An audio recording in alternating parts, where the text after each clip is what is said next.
Olá! Esse é o vídeo seminário de síntese de fármacos. Meu nome é Bruno, sou integrante do Grupo 2 e o assunto hoje a ser abordado é o tratamento de infecções virais.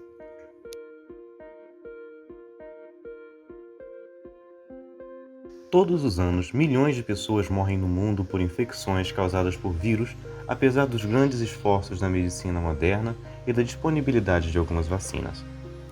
Os primeiros esforços em grande escala para encontrar compostos antivirais tinham enfoque nos inibidores da replicação do vírus da varíola. A essa altura, a virologia ainda estava dando seus primeiros passos, enquanto a varíola já era um flagelo a nível mundial há muitos séculos. Entre 1960 e 1970, os esforços foram significativamente expandidos, devido ao conhecimento aumentado e à compreensão da etiologia viral de doenças comuns. Apesar de muito esforço, houve relativamente pouco sucesso. Uma notável exceção foi a amantadina, que foi aprovada no final dos anos 60 para o tratamento de infecções do vírus influenza. Nessa época, os programas de descoberta de antivirais foram chamados de blind screening, uma vez que eram baseadas em misturas de produtos naturais e sintéticos de forma aleatória. Moléculas promissoras foram modificadas sistematicamente por químicos medicinais com o intuito de reduzir a toxicidade, aumentar a solubilidade e a biodisponibilidade, além de também aumentar o tempo de meia-vida biológico. Como consequência, centenas de milhares de moléculas foram desenvolvidas e rastreadas antes de se definir um composto específico para ser testado em humanos. Além disso, o mecanismo pelo qual esses compostos inibiam os vírus eram quase sempre desconhecidos, sendo esclarecidos muitos anos depois. Os avanços sobre o conhecimento da dinâmica viral e celular e a descoberta dos mecanismos de resistência viral no decorrer das epidemias permitiram o desenvolvimento de novas estratégias terapêuticas, possibilitando, inclusive, o controle clínico da AIDS e resultando uma considerável queda na mortalidade.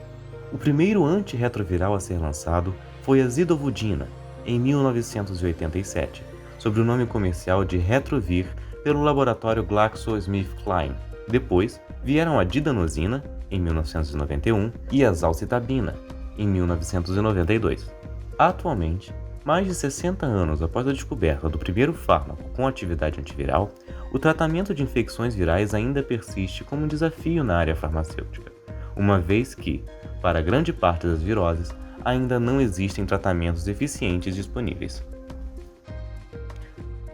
Alguns acontecimentos no decorrer do século XX permitiram que a virologia evoluísse de forma significativa.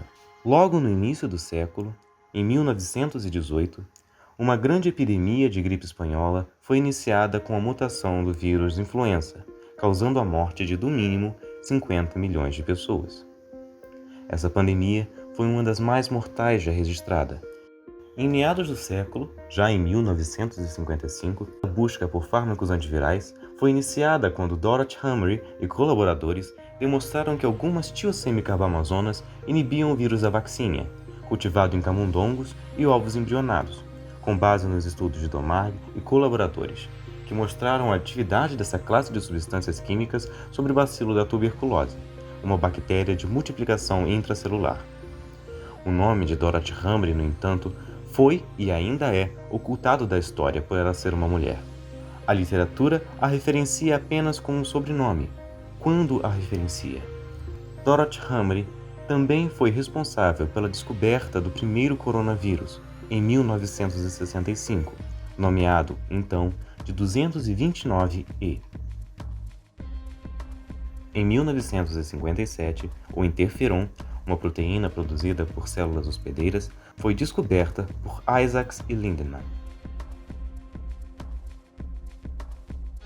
Em 1959, Prusov sintetizou a hidroxuridina, usando métodos racionais. Em 1963, Bauer sintetizou uma nova substância, o N-metil-izatim beta-tiosemicarbamazona, também chamada de metilsazona, ou marboran, que foi eficaz na prevenção e no tratamento da varíola, tendo sido usada com grande êxito em epidemias no passado, principalmente na Índia, apesar de seus efeitos colaterais. Em 1964, Horvitz sintetizou pela primeira vez a zidovudina, também conhecida como AZT. A zidovudina Foi desenvolvida para o tratamento de doenças neoplásicas e apresentou uma atividade decepcionante até que em 1972, Ostertag verificou que o fármaco era capaz de inibir a replicação do retrovírus em ratos. E em 1985, Mitsuya e Broder verificaram que o fármaco tinha poderosa ação anti-HIV in vitro.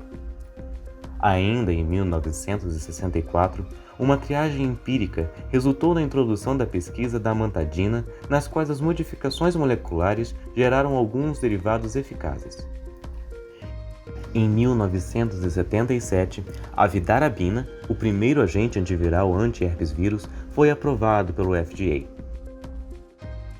Em 8 de maio de 1980, a 33ª Assembleia Mundial da Saúde declarou que o mundo e todos os seus povos estavam livres da varíola.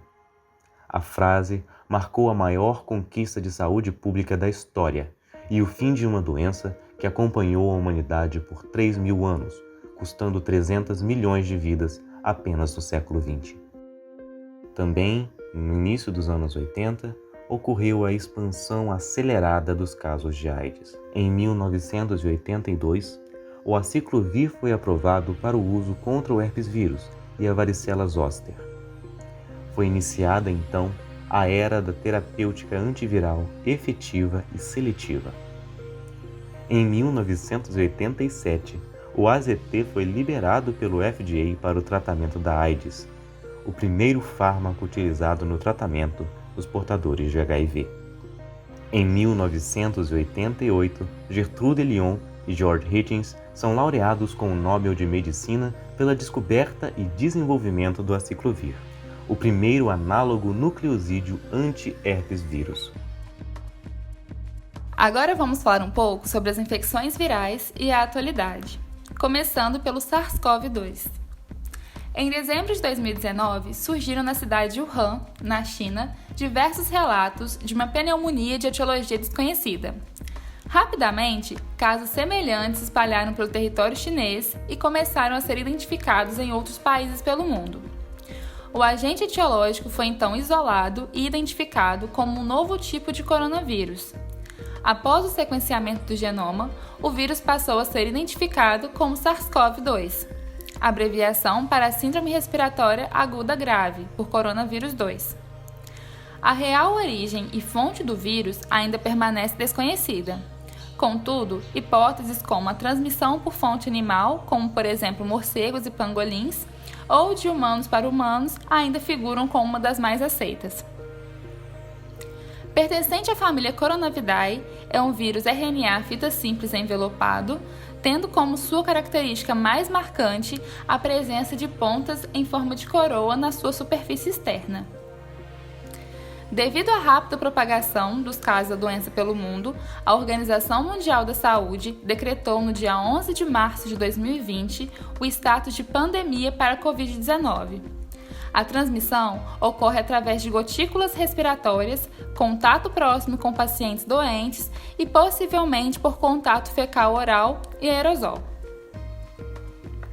Os indivíduos infectados podem ser assintomáticos ou apresentar sintomas leves, semelhantes a um resfriado, tais como tosse, febre, cefaleia e sintomas mais característicos, como a perda do paladar e anosmia. A evolução para casos mais graves inclui cianose, insuficiência respiratória, síndrome respiratória aguda e, eventualmente, o óbito. Desde a identificação dos primeiros casos da doença, inúmeras linhas de pesquisas foram iniciadas, tendo como objetivo compreender melhor as características estruturais do patógeno, a evolução dos sintomas e da doença em si, e a descoberta de terapias farmacológicas para a mesma. Até o presente momento, foram desenvolvidas algumas vacinas e estão sendo utilizadas para imunizar a população. Contudo, ainda não há um medicamento oral 100% eficaz para o tratamento da enfermidade. Sendo assim, as medidas sanitárias adotadas, tais como o uso de máscara, o distanciamento social, a desinfecção de materiais e superfícies, ainda são mais eficazes para evitar o aumento do número de casos. Agora vamos falar um pouco sobre o HIV. A síndrome da imunodeficiência adquirida é a manifestação clínica avançada decorrente da infecção pelo vírus da imunodeficiência humana, o HIV, que é transmitido pelas vias sexuais, parenterais ou verticais. Os primeiros casos da enfermidade foram registrados no final dos anos de 1970 e início dos anos de 1980. O HIV é um retrovírus que pertence à família Retrovidae e é responsável por causar efeitos citopáticos a um curto prazo e provocar, a longo prazo, aliada à falta de tratamento, uma infecção persistente que culmina em um quadro clínico geral correspondente à AIDS. A doença não tem cura. Contudo, as manifestações clínicas podem ser controladas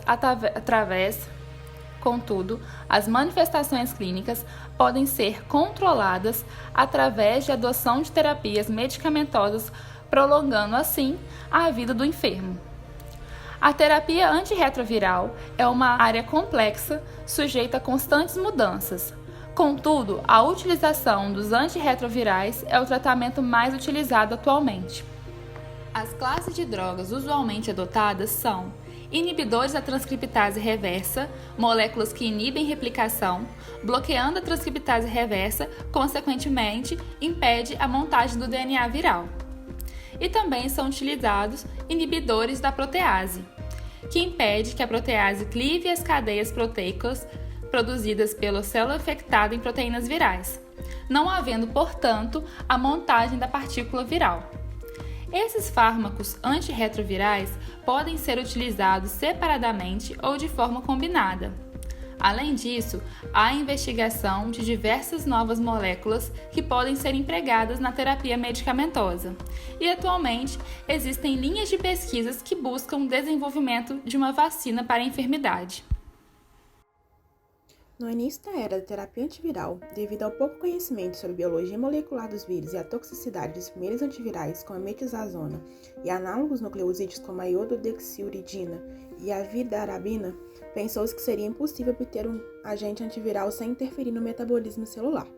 A toxicidade das drogas antivirais provém do fato de que os vírus, embora possuam toda a informação para a construção de novas partículas virais contidas em seu genoma, quer seja ele de DNA ou de RNA, não apresentam a capacidade de autorreplicação, necessitando de parte do aparato bioquímico celular para que ocorra a síntese de seus componentes. No entanto, existem alguns processos do ciclo da biossíntese viral que são peculiares aos vírus e podem servir de alvos específicos para substâncias antivirais. Infelizmente, ainda há poucos agentes profiláticos ou terapêuticos para os vírus, e os já disponíveis podem ser divididos em 3 grandes grupos. Os indicadores, direcionados para um determinado alvo, como por exemplo inibidores da protease do HIV, que são desenvolvidos para um vírus específico e pode estar sujeito ao desenvolvimento de resistência. As vacinas, que também são direcionadas para um determinado vírus ou estirpe viral, precisam ser administradas antes ou, em alguns casos, imediatamente após a infecção para serem efetivas. E os interferons e outras drogas anti-inflamatórias ou imunomoduladores, que são menos específicas em termos de espectro de ação e atuam somente em alguns vírus, como HBV e HCV, além de apresentarem sérios efeitos colaterais como consequência da interação com o sistema imunológico e endócrino do organismo.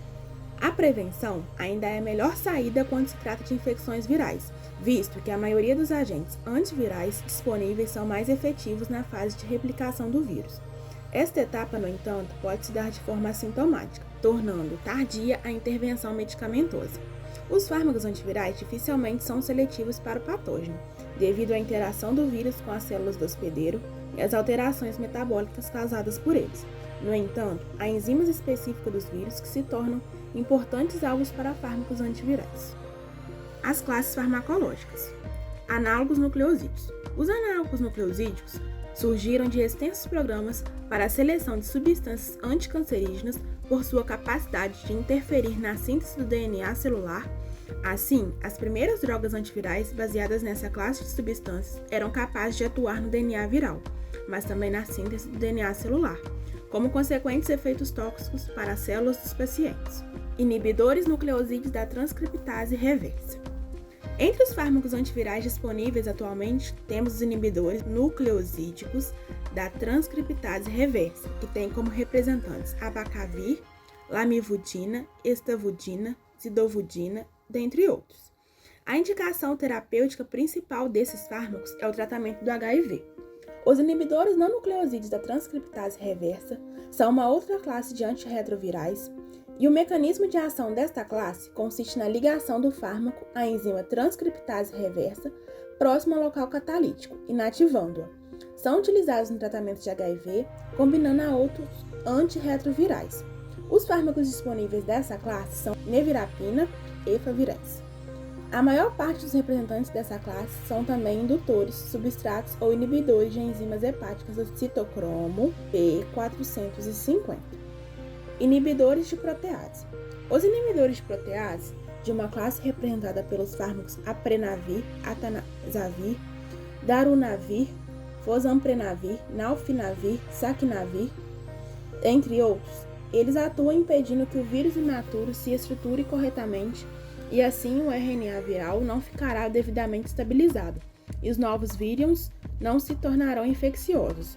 Os inibidores da DNA polimerase viral temos os fármacos cidofovir, foscamete, ganciclovir e valcanciclovir, utilizados em tratamentos de infecções por citomegalovírus.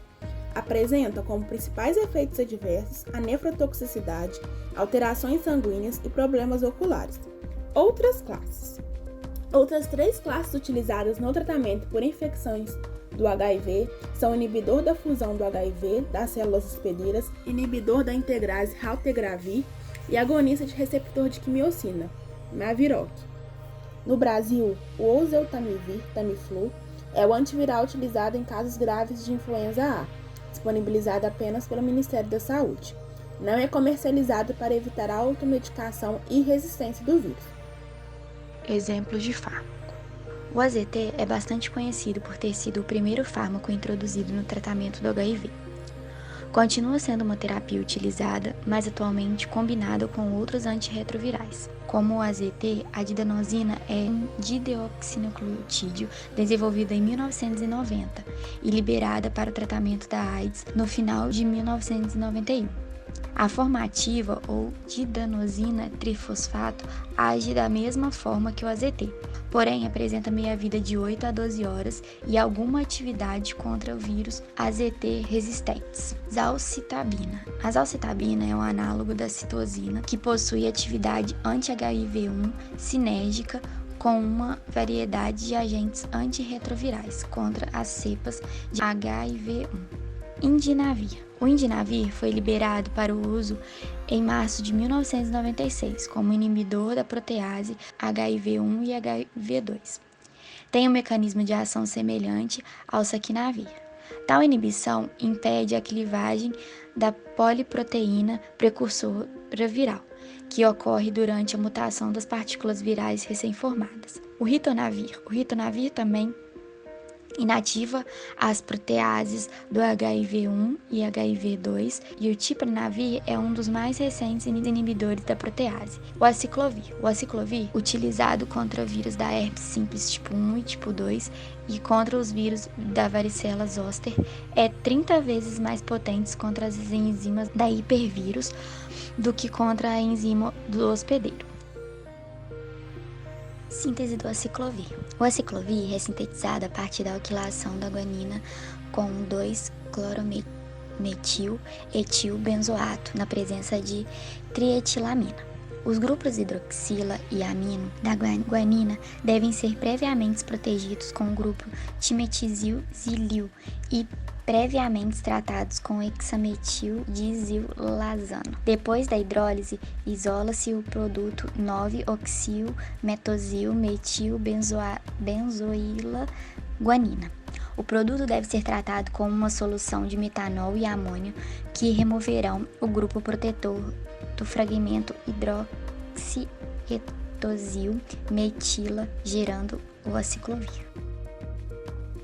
A zidovudina é sintetizada a partir do 1,2-desil-5-otril-beta-de-licosil-timedina, que foi tratada com cloreto metanosulfônico na presença de piridina, gerando o mesilato correspondente. Em seguida, substituía-se o grupamento metil pelo grupo azida, utilizando a azida de lítio na presença de dimetilformaldeído. Ao produto obtido, acrescenta-se ácido acético a 80% sob aquecimento para a remoção dos grupos protetores tritílicos. Após a reação, é obtida a azidovudina. Inovações. Inibidor DRACO.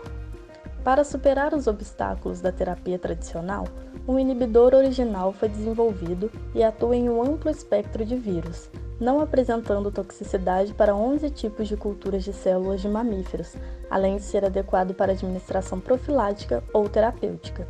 Esse inibidor foi chamado de DRACO, Double Stranded RNA Activated Caspase Oligomerizer, e foi desenhado para inativar os vírus em células infectadas de maneira seletiva e rápida, sem danificar as células não infectadas. Para tanto, essa abordagem utiliza dois processos. O primeiro envolve a detecção de RNA de fita dupla na célula infectada. Essa estratégia baseia-se no conhecimento de que praticamente todos os vírus apresentam um RNA de fita dupla durante a biossíntese, seja fazendo parte do próprio genoma ou sendo transcrita em um intermediário do ciclo replicativo. O segundo mecanismo utiliza uma das últimas etapas do processo de apoptose, no qual complexos contendo moléculas intracelulares sinalizadoras de apoptose se ligam simultaneamente a múltiplas procaspases, que são clivadas e ativam caspases, que por sua vez clivam várias proteínas celulares, levando à morte celular. Termoplásticos. Pesquisas realizadas na área de termoplásticos no Brasil estão levando ao desenvolvimento de uma gama de produtos que apresentam propriedades virucidas. Recentes trabalhos realizados no país já possibilitaram a criação de equipamentos de proteção individual, como por exemplo máscaras antimicrobianas, assim como estão abrindo espaço para o desenvolvimento de nanomateriais que podem ter grande utilidade em aplicações desse tipo, como o grafeno. Poliamidas. Criado para combater com eficiência a proliferação de bactérias e a transmissão de vírus em artigos têxteis, a inovação oferece uma proteção contra bactérias e vírus, incluindo os vírus envelopados, como são classificados os vírus como influenza, herpes vírus, novo coronavírus e outros. O agente antiviral presente na matriz polimérica do fio de poliamida rhodia tem afinidade eletrônica com regiões de proteínas da estrutura externa do vírus, impedindo a hospedagem em células humanas, bloqueando a contaminação. Tecidos. A Santa Constância, baseando-se na tecnologia da Hondia, lançou no ano de 2020 uma linha inédita e inovadora de tecidos elaborados com fios de poliamida 6.6 antiviral e antibacteriano. O produto atende a uma demanda crescente por soluções que protejam as pessoas da contaminação pelo novo coronavírus, além de outras doenças. Vacinas. A pandemia do coronavírus impulsionou uma verdadeira corrida para a criação de uma vacina para a Covid-19. Atualmente, diversos grupos de pesquisa no Brasil e no mundo estão testando mais de 90 vacinas com diferentes tecnologias. Vacinas a partir do vírus.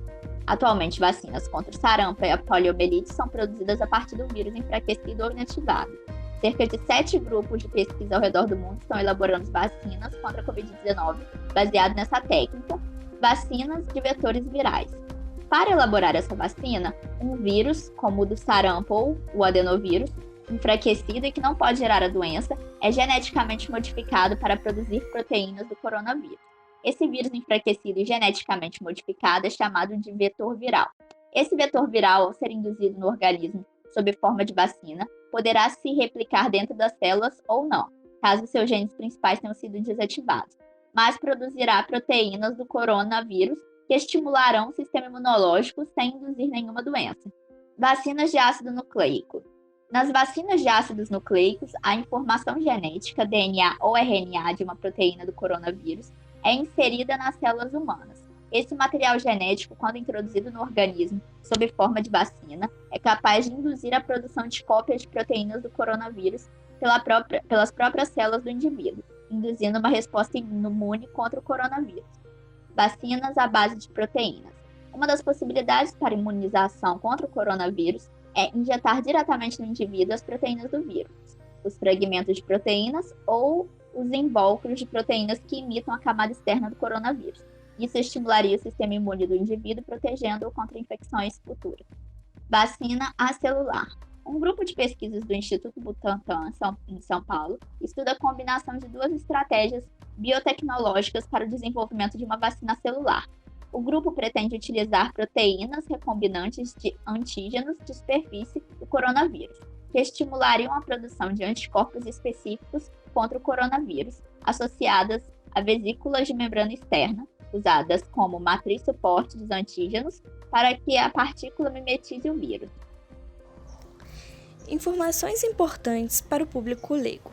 Infecções virais são causadas por vírus que possuem uma estrutura muito simples e são menores que os fungos e bactérias.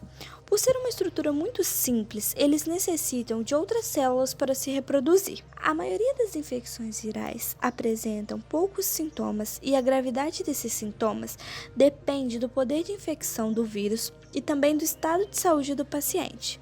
O termo virose ele é utilizado para dizer que o paciente possui qualquer infecção causada por um vírus, já que é muito difícil identificar qual é o vírus responsável pela infecção, já que existem inúmeros tipos.